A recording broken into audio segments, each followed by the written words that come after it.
reaction. Michelle Malkin investigates on CRTV. Michelle Malkin. I'll tell you why they're not going to release the tape, Michelle.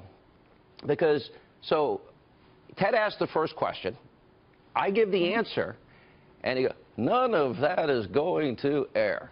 That's what he says. I said, well, why am I sitting Is that here? your Ted Koppel imitation? It's good. And then throughout the rest of the interview, I'm like provoking him. Ted, you really need to include this part. You know, I'm like, are you going to cut this out, Ted? Are you going to cut this out, Ted? Are you going to cut this out? Who does an interview and says, that's not airing? We're not going to air any of that. Well, then why am I here? So that's why they don't want people to see this fake. What these networks do in edit rooms, they've gotten away with for years. That's my point. I want to get yours. Yes, and I have to raise a toast to you, Big Brother, for exposing these walking dead liberal media decrepit elitists.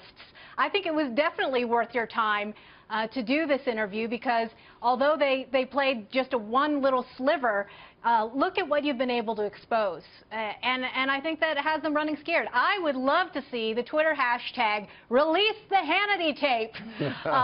Put some more pressure on these people. And I know you've got a huge Twitter army out there, and I do as well. This is a very teachable moment in liberal media history because you have this ancient gatekeeper, Ted Koppel, telling you, wagging your finger, that you, Sean Hannity, are bad for America, while he, Ted Koppel, and all of his Fourth Estate colleagues are the ones who can only be entrusted with delivering the proper amount of news and opinion to America.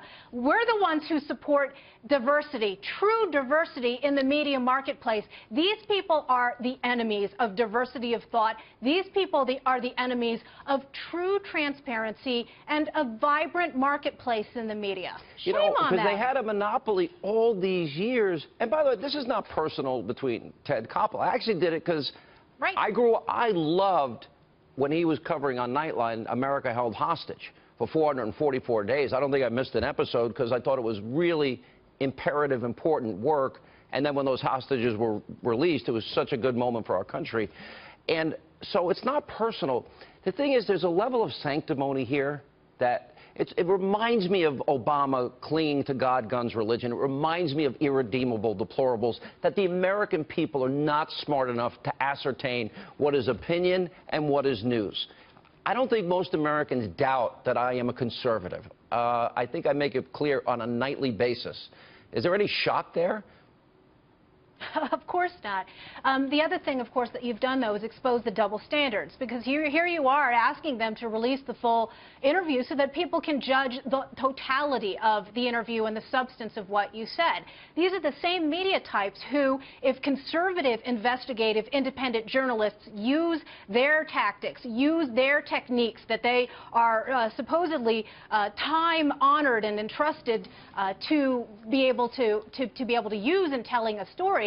For example, editing an interview, they hate it. We want you, the conservative journalists, like James O'Keefe, for example. They are always demanding that he release every last second of what he's done because he can't be trusted. But they can? Come on, look at the whole entire history of liberal media ideology being more important than facts, to borrow Ted Koppel's phrase. You already mentioned Dan Rather and Rathergate, manufactured documents in pursuit of an ideological agenda, bringing George W. Bush down. The entire Trump campaign I want to hear him say liberal media Dan Rather's bad for America.